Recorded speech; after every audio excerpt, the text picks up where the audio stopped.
ನಮಸ್ಕಾರ ಸ್ನೇಹಿತರೆ, ಫೋಕಸ್ ಮತ್ತೊಂದು ವಿಡಿಯೋಗೆ ಸ್ವಾಗತ. ಸ್ನೇಹಿತರೆ, ಅಶ್ವಿನಿ ಗೌಡ ಎಂದ ಕೂಡಲೇ ಎಲ್ಲರಿಗೂ ನೆನಪಾಗೋದು ಸೀಸನ್ 12ರ ಬಿಗ್ ಬಾಸ್ ಸ್ಪರ್ಧಿಯಾಗಿ ಬಂದಿದ್ದಂತಹ ಅಶ್ವಿನಿ ಗೌಡ. ಇನ್ನು ಅಶ್ವಿನಿ ಗೌಡ ಅಂದ ಕೂಡಲೇ ಬಿಗ್ ಬಾಸ್ ನಲ್ಲಿ ನೆನಪಾಗೋದು ಅಶ್ವಿನಿ ಹಾಗೂ ಗಿಲ್ಲಿ ಇವರಿಬ್ಬರ ನಡುವೆ ಇಲ್ಲ ಸಲ್ಲದಂತಹ ವಿಚಾರಕ್ಕೆ ತಾವೇ ಕಾಲೆಳೆದುಕೊಂಡು ಬಿಗ್ ಬಾಸ್ ನಲ್ಲಿ ಮೇಲುಗೈ ಸಾಧಿಸಿದಂತಹ ಅಶ್ವಿನಿ ಗೌಡ.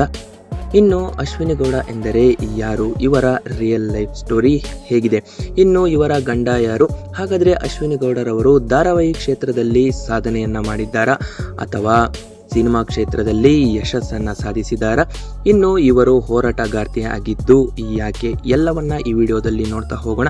ಸ್ನೇಹಿತರೆ, ಯಾರು ಕೂಡ ಈ ವಿಡಿಯೋವನ್ನ ಮಿಸ್ ಮಾಡೋದಕ್ಕೆ ಹೋಗ್ಬೇಡಿ. ಇನ್ನು ನಮ್ಮ ಚಾನಲ್ಗೆ ಹೊಸಬರು ಭೇಟಿಯನ್ನು ನೀಡಿದರೆ ಈಗಲೇ ನಮ್ಮ ಚಾನಲನ್ನು ಸಬ್ಸ್ಕ್ರೈಬ್ ಮಾಡ್ಕೊಳ್ಳಿ, ಹಾಗೆ ವಿಡಿಯೋಗೆ ಒಂದು ಕಮೆಂಟ್ ಮಾಡಿ. ಸ್ನೇಹಿತರೆ, 1987 ನವೆಂಬರ್ 22ರಂದು ಜನಿಸಿದಂತಹ ಅಶ್ವಿನಿ ಗೌಡ. ಇನ್ನು ಇವರು ಹುಟ್ಟಿದ್ದು ಯಾವುದೋ ಹಳ್ಳಿಯಲ್ಲಿ ಅಲ್ಲ, ಇನ್ನು ಇವರ ಜನನ ಆಗಿದ್ದು ಬೆಂಗಳೂರಿನಲ್ಲಿ. ಇವರ ತಂದೆ ಮುನಿಬಚ್ಚಪ್ಪ ಇವರು ರಾಜಕಾರಣಿಯಾಗಿದ್ದವರು. ಇವರು ಬೆಂಗಳೂರಿನ ಕಾರ್ಪೊರೇಟರ್ ಆಗಿ ಕೂಡ ಕೆಲಸವನ್ನ ಮಾಡಿದ್ದಾರೆ. ಇನ್ನು ಇವರ ತಾಯಿ ಜೀವಿರಾದ. ಈ ದಂಪತಿಗೆ ಇಬ್ಬರು ಮಕ್ಕಳು, ಅಂದರೆ ಅಶ್ವಿನಿ ಗೌಡ ಅವರಿಗೆ ರಾಜೇಶ್ ಗೌಡ ಎಂಬ ತಮ್ಮ ಕೂಡ ಇದ್ದಾನೆ. ಅಶ್ವಿನಿ ಗೌಡ ಅವರ ತಂದೆಯವರಿಗೆ 3 ಹೆಂಡತಿಯರು, 3ನೇಯವರ ಮಗಳಾಗಿ ಹುಟ್ಟಿದ್ದೇ ಅಶ್ವಿನಿ ಗೌಡ. ಇನ್ನು ಸ್ನೇಹಿತರೆ, ಅಶ್ವಿನಿ ಗೌಡ ಚಿಕ್ಕ ವಯಸ್ಸಿನಲ್ಲೇ ಒಂದು ರೀತಿಯಲ್ಲಿ ಶ್ರೀಮಂತಿಕೆಯನ್ನ ನೋಡಿ ಬೆಳೆದಂತಹ ಅಶ್ವಿನಿ ಗೌಡ, ಅಂದರೆ ಚಿಕ್ಕ ವಯಸ್ಸಿನಲ್ಲಿ ಒಂದು ರೀತಿಯ ಒಂದು ಸಾಮಾನ್ಯ ಮಟ್ಟದ ಶ್ರೀಮಂತಿಕೆಯ ಅನುಭವವನ್ನ ಮಾಡಿದಂತಹ ಅಶ್ವಿನಿ. ಇನ್ನು ಓದಿನಲ್ಲಿ ಇವರು 50ಕ್ಕೆ 50 ಗಳಿಸುತ್ತಿದ್ದರ, ಅಂದರೆ ಔಟ್ ಆಫ್ ಔಟ್ ಗಳಿಸುತ್ತಿದ್ದಂತಹ ವ್ಯಕ್ತಿಯೇ ಎಂದರೆ ಇದು ನಿಜವಲ್ಲ. ಅಂದರೆ ಅಶ್ವಿನಿ ಗೌಡರವರು ಓದಿನಲ್ಲಿ ಒಂದು ಆವರೇಜ್ ಸ್ಟೂಡೆಂಟ್ ಆಗಿ ಬೆಳೆದಂತಹ ಅಶ್ವಿನಿ ಗೌಡ ಇವರು ಒಕ್ಕಲಿಗ ಸಮುದಾಯಕ್ಕೆ ಸೇರುತ್ತಾರೆ. ಇನ್ನು ಇವರು ಓದಿದ್ದು ಎಷ್ಟು ಗೊತ್ತಾ, ಇದನ್ನ ಕೇಳಿದ್ರೆ ಶಾಕ್ ಆಗ್ತೀರಾ. PUC ಕಾಮರ್ಸ್ ವಿಭಾಗವನ್ನ ಮಾಡಿದಂತಹ ಅಶ್ವಿನಿ ಗೌಡ. ಇನ್ನು ಅಶ್ವಿನಿ ಗೌಡ ಕಾಮರ್ಸ್ ವಿಭಾಗವನ್ನ ಮುಗಿಸುವಂತಹ ಸಂದರ್ಭದಲ್ಲಿ ಇವರಿಗೆ ಎದುರಾಗುತ್ತೆ ನೋಡಿ ದೊಡ್ಡ ಕಷ್ಟ. ಅಂದರೆ 12ನೇ ತರಗತಿ ಮುಗಿಸಿದ ನಂತರ ಇವರು ಸಿನಿಮಾ ನಿರ್ಮಾಪಕರಾಗಲು ಬಯಸುತ್ತಾರೆ, ಆದರೆ ಇವರಿಗೆ ಎದುರಾಗುತ್ತೆ ದೊಡ್ಡ ಸಂಕಷ್ಟ. ಅಂದರೆ 12ನೇ ತರಗತಿಯಲ್ಲೇ ಮನೆಯವರ ಒಪ್ಪಿಗೆ ಮೇರೆಗೆ ಇನ್ನು ಬೆಂಗಳೂರು ಮೂಲದ ಗ್ರಾನೈಟ್ ಉದ್ಯಮಿ ಜೊತೆ ದಾಂಪತ್ಯ ಜೀವನಕ್ಕೆ ಕಾಲಿಟ್ಟರು. ಹೀಗಾಗಿ ಶಿಕ್ಷಣವನ್ನ ಅರ್ಧದಲ್ಲೇ ಮೊಟಕುಗೊಳಿಸಿದ್ರು. ಇನ್ನು ಮದುವೆಯಾಗಿ 1.5-2 ವರ್ಷದಲ್ಲೇ ಮಗನ ಜನನವಾಯಿತು. ಹೆಸರು ಪವನ್ ಕೀರ್ತಿ. ನಂತರ ಸ್ನೇಹಿತರೆ, ಅಶ್ವಿನಿ ಗೌಡರವರ ಮನಸ್ಸಲ್ಲಿ ಇದ್ದಿದ್ದು ನಾನು ಸಿನಿಮಾ ನಿರ್ದೇಶಕಿ ಆಗಬೇಕು ಎಂದು ಸಿನಿಮಾ ನಿರ್ದೇಶನದ ಕೋರ್ಸ್ ಮಾಡಬೇಕು ಅಂದುಕೊಂಡು ಶೇಷಾದ್ರಿಪುರಂ ಕ್ಯಾಪ್ಚರ್ ಸಂಸ್ಥೆ ಸೇರಿದ್ರು. ಇನ್ನು ಸೀನಿಯರ್ ರಾಜ್ ಎಂಬುವರು ಅಶ್ವಿನಿ ಗೌಡರವರಿಗೆ ಸಲಹೆಯನ್ನ ನೀಡಿ, ನೀವು ನಟಿಯಾಗಬಹುದಲ್ಲ ಅಂತ ಇವರಿಗೆ ಸಲಹೆಯನ್ನ ನೀಡಿ, ನಾನು ನಟಿಯಾಗೋಕೆ ನನಗೆ ಆಸೆ ಇದೆ, ಆದರೆ ನಮ್ಮ ಮನೆಯವರು ಒಪ್ಪುತ್ತಾರೋ ಇಲ್ಲವೋ ಇದು ನನಗೆ ಗೊತ್ತಿಲ್ಲ. ಇನ್ನು ನಾನು ದಾಂಪತ್ಯ ಜೀವನಕ್ಕೂ ಕೂಡ ಈಗಾಗಲೇ ಕಾಲಿಟ್ಟಿದ್ದೇನೆ, ನಮ್ಮ ಗಂಡನ ಮನೆಯವರ ಒಪ್ಪಿಗೆಯನ್ನು ಕೂಡ ಪಡೆಯಲೇಬೇಕು ಎಂದು ಹೇಳಿದಾಗ, ಇನ್ನು ಮೊದಲಿಗೆ ಫೋಟೋ ಶೂಟ್ ಮಾಡಿಸಿ ಅದನ್ನ ನಾನು ಎಷ್ಟು ಸಾಧ್ಯವಾಗುತ್ತೋ ಅಷ್ಟು ಸರ್ಕ್ಯುಲೇಟ್ ಮಾಡ್ತೀನಿ, ಅದಾದ ನಂತರ ಅವಕಾಶ ಬಂದಾಗ ಮನೆಯವರೇ ಒಪ್ಪುತ್ತಾರೆ ಎಂದು ಅಶ್ವಿನಿ ಗೌಡರವರಿಗೆ ಬುದ್ಧಿವಾದ ಹೇಳುತ್ತಾರೆ. ಇನ್ನು ಇವರ ಮಾತಿಗೆ ಒಪ್ಪಿದಂತಹ ಅಶ್ವಿನಿ ಗೌಡ ಗುರು ದೇಶಪಾಂಡೆ ಅವರ ಸ್ಟುಡಿಯೋಗೆ ಹೋದ್ರು. ಇನ್ನು ಗುರು ದೇಶಪಾಂಡೆ ಅವರು ಈ ಚಿತ್ರದಲ್ಲಿ ನೀವು ನೋಡ್ತಾ ಇರಬಹುದು. ಇನ್ನು ಅಂಗೈನಲ್ಲಿ ಬೆಣ್ಣೆಯನ್ನ ಇಟ್ಟುಕೊಂಡು ಊರೆಲ್ಲವನ್ನ ಸುತ್ತಿದ ರೀತಿಯಲ್ಲಿ ಸುತ್ತಿ ಸಾಕಾಗಿದ್ದಂತಹ ಗುರು ದೇಶಪಾಂಡೆ. ಇನ್ನು ಅದೇ ರೀತಿ ಅವಕಾಶಕ್ಕಾಗಿ ಕಾಯುತ್ತಿದ್ದಂತಹ ಅಶ್ವಿನಿ ಗೌಡ. ಇನ್ನು ಇವರಿಬ್ಬರ ನೇರ ಸಂಪರ್ಕ, ಅಂದರೆ ಗುರು ದೇಶಪಾಂಡೆ ಸ್ಟುಡಿಯೋಗೆ ಅಶ್ವಿನಿ ಗೌಡರವರು ಫೋಟೋ ಶೂಟ್ ಆಗಿ ಹೋಗುತ್ತಾರೆ. ಇನ್ನು ಫೋಟೋ ಶೂಟ್ ಮಾಡೋದಕ್ಕೂ ಮುಂಚೆ ಗುರು ದೇಶಪಾಂಡೆ ಅವರ ಬಾಯಲ್ಲಿ ಬಂದಂತಹ ಮೊದಲನೇ ಮಾತು ಎಂದರೆ ಅದು ಅಶ್ವಿನಿ ಗೌಡರವರಿಗೆ, ಇನ್ನು ಸಿನಿಮಾ ಕ್ಷೇತ್ರಕ್ಕೆ ಬರೋದಕ್ಕೆ ನಿಮಗೆ ನಟಿಯಾಗೋದಕ್ಕೆ ಇಂಟ್ರೆಸ್ಟ್ ಇದೆಯಾ ಎಂದು ಕೇಳಿದಾಗ, ಇನ್ನು ಅಶ್ವಿನಿ ಗೌಡರವರು ಪ್ರತಿಕ್ರಿಯಿಸುತ್ತಾರೆ, ನಾನು ಸಿನಿಮಾ ಕ್ಷೇತ್ರಕ್ಕೆ ಬರೋದಿಕ್ಕೆ ನನಗೆ ನಟಿ ಆಗೋದಕ್ಕೆ ಆಸೆ ಇದೆ, ಇದಕ್ಕೆ ತಾನೇ ನಾನು ಫೋಟೋ ಶೂಟ್ ಮಾಡಿಸಲು ಒಪ್ಪಿಕೊಂಡಿರೋದು ಎಂದು ಪ್ರತಿಕ್ರಿಯಿಸುತ್ತಾರೆ. ಇನ್ನು ನಮ್ಮ ಮನೆಯವರು ಒಪ್ಪುತ್ತಾರೋ ಇಲ್ಲವೋ ಅದು ನನಗೆ ಇನ್ನೂ ಸರಿಯಾಗಿ ಗೊತ್ತಿಲ್ಲ, ಆದರೆ ನನಗೆ ಆಸೆ ಇದೆ ಎಂದು ಹೇಳುತ್ತಾರೆ. ಇನ್ನು ಗುರು ದೇಶಪಾಂಡೆ ಅವರು ಯಾವುದೇ ರೀತಿಯ ಫೋಟೋ ಶೂಟ್ ಕೂಡ ಮಾಡಿಸದೆ ಇವರನ್ನ ತಕ್ಷಣ ಅಲ್ಲಿಯೇ ಸೆಲೆಕ್ಟ್ ಮಾಡುತ್ತಾರೆ. ಅಂದರೆ ನನ್ನ ಸಿನಿಮಾ ಒಂದು ಖಾಲಿ ಇದೆ, ಅದಕ್ಕೆ ನೀವು ಆಕ್ಟ್ ಮಾಡಿ. ಅಂದರೆ ಸ್ನೇಹಿತರೆ, ಗುರು ದೇಶಪಾಂಡೆ ಅವರು ಅಶ್ವಿನಿ ಗೌಡರವರನ್ನ ಆಯ್ಕೆ ಮಾಡಿದ್ದು ಯಾವುದೋ ಒಂದು ಸೈಡ್ ಆಕ್ಟ್ಗಾಗಿ ಅಲ್ಲ, ಅವರನ್ನ ಹೀರೋಯಿನ್ ಆಗಿ, ಅಶ್ವಿನಿ ಗೌಡರವರನ್ನ ಹೀರೋಯಿನ್ ಆಗಿ ಆಯ್ಕೆ ಮಾಡುತ್ತಾರೆ. ಇನ್ನು ಅಶ್ವಿನಿ ಗೌಡರವರು ಈ ಮಾತನ್ನ ಕೇಳಿದ್ದಾಗ, ಇನ್ನು ಸ್ನೇಹಿತರೆ, ಅವಕಾಶವನ್ನ ನಾವು ಹುಡುಕಿಕೊಂಡು ಹೋಗೋದಕ್ಕಿಂತ ಅವಕಾಶ ನಮ್ಮನ್ನ ಹುಡುಕಿಕೊಂಡು ಬಂದಾಗ ಎಲ್ಲ ಸಾಮಾನ್ಯ ವ್ಯಕ್ತಿಗಳಿಗೂ ಆಗುವಂತಹ ಶಾಕ್ ಅಶ್ವಿನಿ ಗೌಡರವರಿಗೂ ಕೂಡ ಎದುರಾಗುತ್ತೆ. ಇನ್ನು ಇಂತಹ ಸಿನಿಮಾ ಆಫರ್ ಬಂದಾಗ ಅಶ್ವಿನಿ ಗೌಡರವರು ಅವರ ಗಂಡ ಹಾಗೂ ಅವರ ತವರು ಮನೆ ಎರಡನ್ನು ಕೂಡ ವಿಚಾರಣೆ ಮಾಡುತ್ತಾರೆ.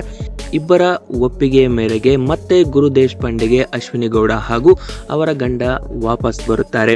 ಇನ್ನು ಗುರು ದೇಶಪಾಂಡೆ ಅವರ ಮುಂದೆ ಅಶ್ವಿನಿ ಗೌಡರವರ ಗಂಡ ಕೇಳುವಂತಹ ಮೊದಲನೇ ಪ್ರಶ್ನೆ, ಅಶ್ವಿನಿ ಗಂಡ, ನನ್ನ ಹೆಂಡತಿಗಿಂತ ಸುಂದರವಾಗಿರುವಂತಹ ಸಾಕಷ್ಟು ಜನರಿದ್ದಾರೆ, ಹೀಗಿದ್ರು ಈಕೆಯನ್ನೇ ಆಯ್ಕೆ ಮಾಡಿದ್ದು ಯಾಕೆ ಎಂದು ಕೇಳಿದಾಗ, ಆಗ ಗುರು ದೇಶಪಾಂಡೆ ಅಶ್ವಿನಿ ಗೌಡರ ಫೋಟೋಗಳನ್ನ ಮುಂದೆ ಇಟ್ಟು, ತುಂಬಾ ಹೆಣ್ಣು ಮಕ್ಕಳು ಚೆನ್ನಾಗಿರುತ್ತಾರೆ, ಆದರೆ ಫೋಟೋಜೆನಿಕ್ ಆಗಿರೋದಿಲ್ಲ, ಕೆಲವರು ಮಾತ್ರ, ಅವರಲ್ಲಿ ನಿಮ್ಮ ಹೆಂಡತಿ ಕೂಡ ಒಬ್ಬರು ಎಂದು. ಇದರ ಬೆನ್ನಲ್ಲೇ ಚಿತ್ರರಂಗಕ್ಕೆ ಅಂದರೆ 2008ರಲ್ಲಿ ಚಿತ್ರರಂಗ ಪ್ರವೇಶಿಸಿದಂತಹ ಅಶ್ವಿನಿ ಗೌಡ ಆಗಿನಿಂದಲೇ ಸದ್ದು ಮಾಡೋದಕ್ಕೆ ಶುರು ಮಾಡುತ್ತಾರೆ. ಮನೆಯಿಂದ ಮತ್ತು ಗಂಡನ ಮನೆಯವರಿಂದ ಗ್ರೀನ್ ಸಿಗ್ನಲ್ ಸಿಕ್ಕಂತಹದಂತಹ ಅಶ್ವಿನಿ ಗೌಡ ಇನ್ನು ಸುಮಾರು 21 ವರ್ಷಕ್ಕೆ ಚಿತ್ರರಂಗವನ್ನ ಪ್ರವೇಶಿಸುತ್ತಾರೆ. ಇನ್ನು ಇವರು ಚಿತ್ರರಂಗವನ್ನ ಪ್ರವೇಶಿಸಿದಾಗ ಸುಮಾರು 2.5 ವರ್ಷದ ಮಗು ಕೂಡ ಇರುತ್ತೆ, ಅಂದರೆ ಪವನ್ ಕೀರ್ತಿ. ಇನ್ನು 2008ರಲ್ಲಿ ಮೊದಲನೇದಾಗಿ ತೆರೆ ಕಂಡ ವಾರಸ್ತಾರ ಸಿನಿಮಾ ಮೂಲಕ ಕನ್ನಡ ಚಿತ್ರರಂಗಕ್ಕೆ ಪ್ರವೇಶಿಸಿ ವರ್ಡ್ ಪಾತ್ರದ ಭಾರಿ ವಿವಾದ, ಹಲವು ಅವಕಾಶ, ವಾರಸ್ತಾರ ಬಳಿಕ ಮೂರನೇದಾಗಿ ಕ್ಲಾಸ್ ಮಂಜಾ ಬಿಕಾಂ ಭಾಗ್ಯ ಸಿನಿಮಾ ಪಾತ್ರವೊಂದಕ್ಕೆ ಅಶ್ವಿನಿ ಗೌಡರವರನ್ನ ಆಯ್ಕೆ ಮಾಡಲಾಗಿತ್ತು. ಹಾಗಾಗಿ ಸ್ನೇಹಿತರೆ, ಈ ಒಂದು ಕ್ಲಾಸ್ ಮಂಜಾ ಬಿಕಾಂ ಭಾಗ್ಯಕ್ಕೆ ಅಶ್ವಿನಿ ಗೌಡರವರನ್ನ ಆಯ್ಕೆ ಮಾಡಿದ್ದು ಸೈಡ್ ಆಕ್ಟ್ ಆಗಿ, ಅಂದರೆ ಹೀರೋಯಿನ್ಗಾಗಿ ಬೇರೆಯವರನ್ನ ಆಯ್ಕೆ ಮಾಡಲಾಗಿತ್ತೆ. ಇನ್ನು ಯಾವುದೋ ಒಂದು ಕಾರಣಗಳಿಂದ ಹೀರೋಯಿನ್ ಸಿಗದ ಕಾರಣ ಅಶ್ವಿನಿ ಗೌಡರವರನ್ನೇ ಕ್ಲಾಸ್ ಮಂಜಾ ಬಿಕಾಂ ಭಾಗ್ಯ ಈ ಸಿನಿಮಾ ಪಾತ್ರಕ್ಕೆ ಆಯ್ಕೆಯನ್ನ ಮಾಡಿ ಆಕ್ಟ್ ಕೂಡ ಮಾಡಲಾಗುತ್ತೆ. ಹಾಗಾದ್ರೆ ಈ ಆಯ್ಕೆಯಾಗಿದ್ರು. ಇನ್ನು ಅಶ್ವಿನಿ ಗೌಡರವರು ಈ ಸಿನಿಮಾಗೆ ನಾಯಕಿಯಾಗಿ ಹೀರೋಯಿನ್ ಆಗಿ ಆಕ್ಟ್ ಮಾಡಿದ್ದು ಭಾರಿ ಚರ್ಚೆಗೆ ಗ್ರಾಸವಾಗಿತ್ತು. ಅಂದರೆ ಕ್ಲಾಸ್ ಮಂಜಾ ಬಿಕಾಂ ಭಾಗ್ಯ ಈ ಸಿನಿಮಾದ ನಿರ್ಮಾಪಕರಾದಂತಹ ಚಳುವಳಿ ನಾರಾಯಣ್ ಅವರು ಅಶ್ವಿನಿ ಗೌಡರವರ ಸಂಬಂಧಿಯಾಗಿದ್ರು. ಹೀಗಾಗಿ ಇನ್ಫ್ಲುಯೆನ್ಸ್ ಬಳಸಿಕೊಂಡು ಅಶ್ವಿನಿ ಗೌಡರವರು ಹೀರೋಯಿನ್ ಆಗಿ ಆಕ್ಟ್ ಮಾಡಿದ್ದಾರೆ ಎಂದು ಹಲವು ಊಹಾಪೋಹಗಳು ಕೂಡ ಬಂದಿತ್ತು. ಆದರೆ ಇದಕ್ಕೆ ಪ್ರತಿಕ್ರಿಯಿಸಿದಂತಹ ಅಶ್ವಿನಿ ಗೌಡ, ನಾನು ಇನ್ನೊಬ್ಬರ ಪಾತ್ರವನ್ನ ಕಿತ್ತುಕೊಳ್ಳುವಂತಹ ಕೀಳು ಮಟ್ಟಕ್ಕೆ ಇಳಿದಿಲ್ಲ, ಆ ಒಂದು ಸಿನಿಮಾಗೆ ಹೀರೋಯಿನ್ ಇಲ್ಲದಂತಹ ಕಾರಣ ನನ್ನನ್ನು ಹೀರೋಯಿನ್ ಆಗಿ ಆಕ್ಟ್ ಮಾಡಲು ಬಲವಂತ ಮಾಡಿದ್ರಿಂದ ನಾನು ಅದಕ್ಕೆ ಆಕ್ಟ್ ಮಾಡಿದ್ದೇನೆ, ಇದು ನನ್ನ ಕರ್ತವ್ಯ ಎಂದು ಹೇಳಿಕೊಂಡರು. ಇನ್ನು ಸ್ನೇಹಿತರೆ, ಸಿನಿಮಾ ಇಂಡಸ್ಟ್ರಿಗೆ ಬಂದಾಗ ಅಶ್ವಿನಿ ಗೌಡರವರಿಗೆ ಮದುವೆ ಆಗಿರೋದು ಯಾರಿಗೂ ಕೂಡ ಗೊತ್ತಿರಲಿಲ್ಲ. ಅಂದರೆ ಆಗ ತಾನೇ ಎಲ್ಲ ಜನರಿಗೂ ಕೂಡ ಪರಿಚಯ ಆದಂತಹ ಅಶ್ವಿನಿ ಗೌಡ ಇನ್ನೂ ಮದುವೆ ಆಗಿಲ್ಲ ಎಂದು. ಇನ್ನು ಸಿನಿಮಾ ಪಾತ್ರಗಳಲ್ಲಿ ಬೋರ್ಡ್ ಸೀನ್ಗಳು ಮತ್ತು ಕಿಸ್ಸಿಂಗ್ ಸೀನ್ಗಳನ್ನು ನೋಡಿದಾಗ ಒಂದಷ್ಟು ಜನ ಅಶ್ವಿನಿ ಗೌಡರವರಿಗೆ ಪ್ರಶ್ನೆ ಕೇಳುತ್ತಾರೆ, ನೀವು ಮದುವೆಯಾಗಿದ್ದೀರಾ, ಆದರೆ ಇದನ್ನು ನಿಮ್ಮ ಮನೆಯವರು ಒಪ್ಪುತ್ತಾರೆ ಎಂದು ಕೇಳಿದಾಗ, ಇನ್ನು ನಮ್ಮ ಕುಟುಂಬದವರು ತುಂಬ ಬ್ರ್ಯಾಂಡ್ ಮೈಂಡೆಡ್, ಅಂದರೆ ನಮ್ಮ ಕುಟುಂಬದವರು ತುಂಬ ತಿಳಿದುಕೊಂಡಿದ್ದಾರೆ, ಇದರಲ್ಲಿ ನಮ್ಮ ಕುಟುಂಬದ ಯಾವುದೇ ಹಸ್ತಕ್ಷೇಪ ಇಲ್ಲ, ಹಾಗಾದರೆ ನಾನು ಇಂತಹ ಸೀನ್ಗಳನ್ನು ಮಾಡೋದಕ್ಕೆ ನಮ್ಮ ಕುಟುಂಬದ ಒಪ್ಪಿಗೆ ಇದೆ ಎಂದು ಹೇಳುತ್ತಾರೆ.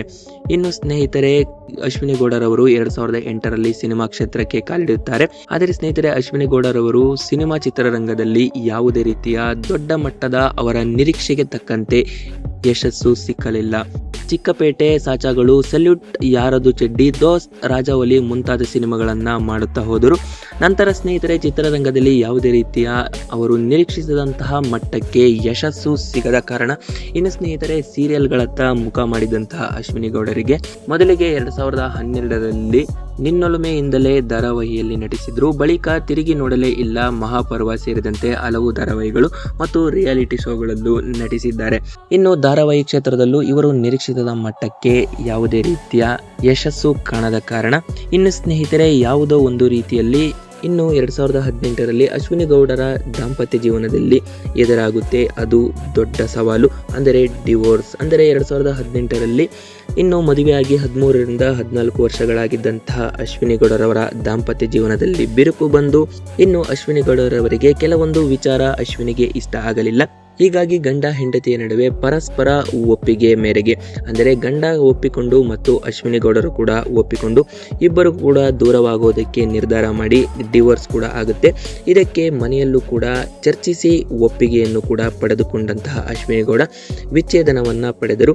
ಈ ಬಗ್ಗೆ ಪ್ರತಿಕ್ರಿಯಿಸಿದಂತಹ ಅಶ್ವಿನಿ ಗೌಡರು, ನಾವು ಇಲ್ಲಿಯವರೆಗೆ ಖುಷಿಯಿಂದ ಇದ್ದೇವೆ, ಇನ್ನು ನಮ್ಮಿಬ್ಬರ ದೂರ ಆಗಿದೆ ಎಂದು ನಮ್ಮ ಗಂಡನ ಮನೆಯವರ ಬಗ್ಗೆ ಆಗಿರ್ಬೋದು, ಗಂಡನ ಬಗ್ಗೆ ಆಗಿರ್ಬೋದು ಯಾವುದೇ ರೀತಿಯ ಉದ್ದೇಶಪೂರ್ವಕವಾಗಿ ಇಲ್ಲಸಲ್ಲದಂತಹ ದೂರನ್ನ ನಾನು ನೀಡೋದಿಲ್ಲ.